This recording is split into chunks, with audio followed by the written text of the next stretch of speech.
And when Horus found that Isis would not aid him betray Osiris, he plotted with his conspirators to kill our Lord. He took the firebird, the rod, and slew him. This is the first truth, and is the testimony of Baphomet. And a great cry went up to heaven when it was learned that our Lord was dead and would not walk in the garden again.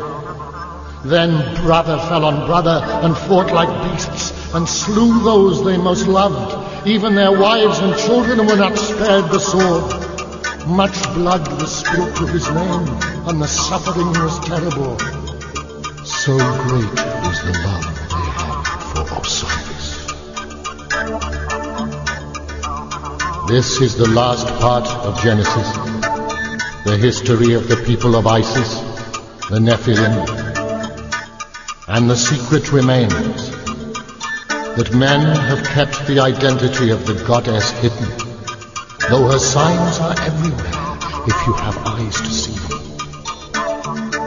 Here ends the first garden, though this paradise shall come again, for the world goes on forever.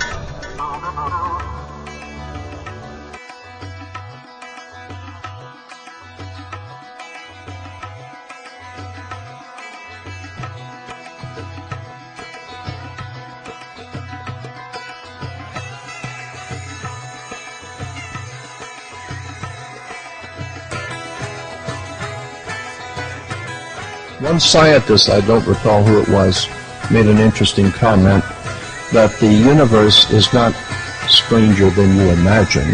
The universe is stranger than you can imagine. And the point being is that you haven't learned anything until you understand how the pyramids were built, the geometrics, the harmonics, the well-established mathematics. I don't see how anyone could possibly say that they are well informed about the modern day world and not realize the importance that this country has played in the development of Europe and the rest of the world.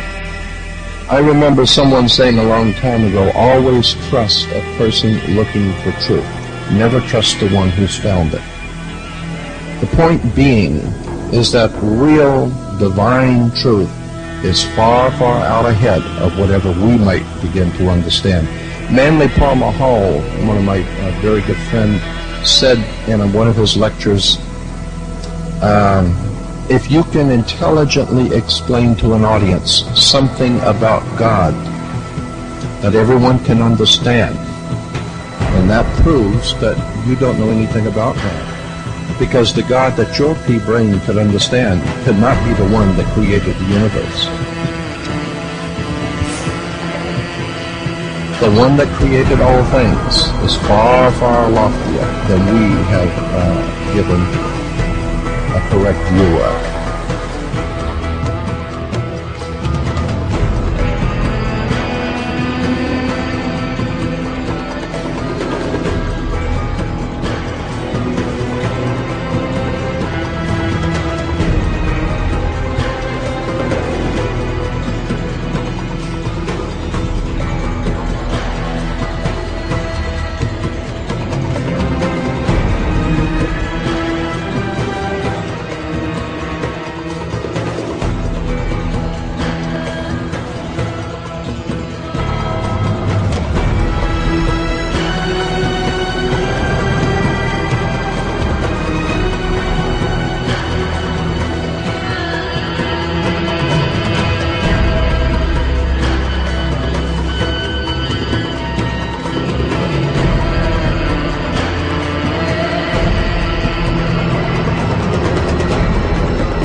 make this a part of a school system seems to be very interesting.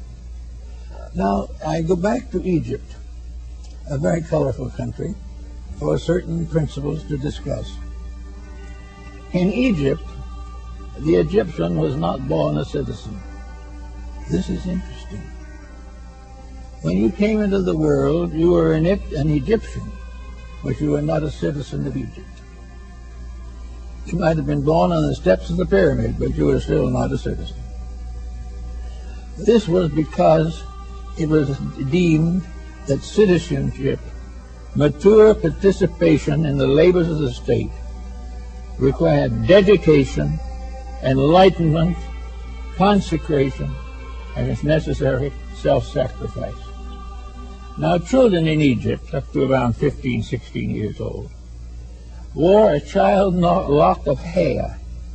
It kind of hung down over the left eye and down onto the shoulder, a thin lock of hair. And this was called the child lock.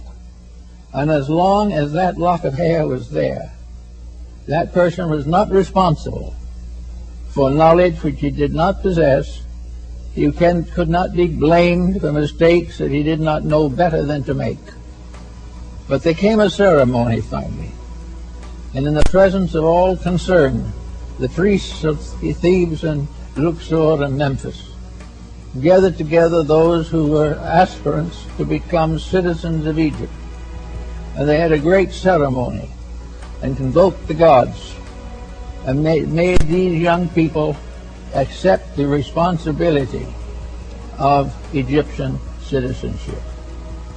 And from the records we still have of those old times, we get some key to what the instructions were. The first instruction was, you must obey the laws of the gods of Egypt. You must obey the laws of Osiris and Amenhotep. You must obey the laws of the state. Unless you are a true law abider, you cannot be a citizen. You had to be truthful, honest in your weights and measures, kind to those in need, helpful for the forlorn and the sick, forever charitable. And at this point was introduced the great negative confession of the Book of the Dead. When the Egyptian died and went into the other world, they believed in Egypt that he had to answer to the gods of the underworld for his reputation on earth.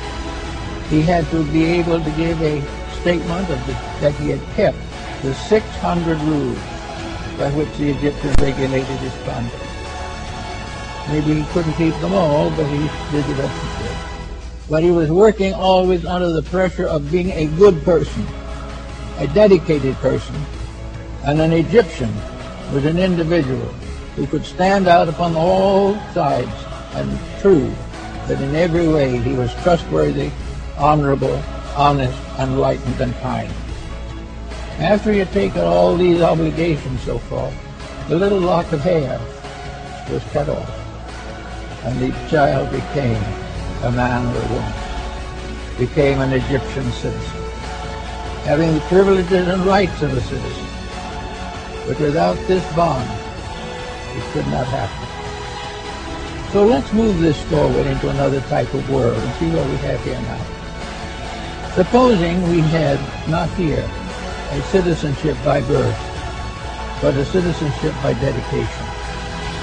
Supposing instead of being born an American, we went to school, the lower grades, middle school, and finally graduated from high school.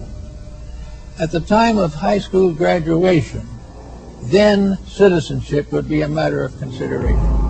When the American boy or girl decides to go in for a life of government or statesman's craft, they should not be out merely to get money. There should be reasonable wages, proper salary, proper things necessary, but everything should be pointed to the fact that the citizen is a servant of the needs of the people.